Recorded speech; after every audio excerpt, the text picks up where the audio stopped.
Павлодарда волейбойдан әйелдер арасындағы ұлттық лиганың күміс жүлдегерлеріне құрмет көрсетілді.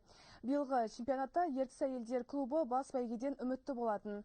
Алайда алтын бұйырмай бірнеше ұпайы кем павлодарлық волейболшы қыздар күмісті місе тұтты. Үздік ойын үлгісін көрсеткен Ертіс қыздарына лайықты құрмет көрсетілді. Салтанатты марапаттау рәсіміне танымал спортшылар мен аға буын ардагерлер қатысты.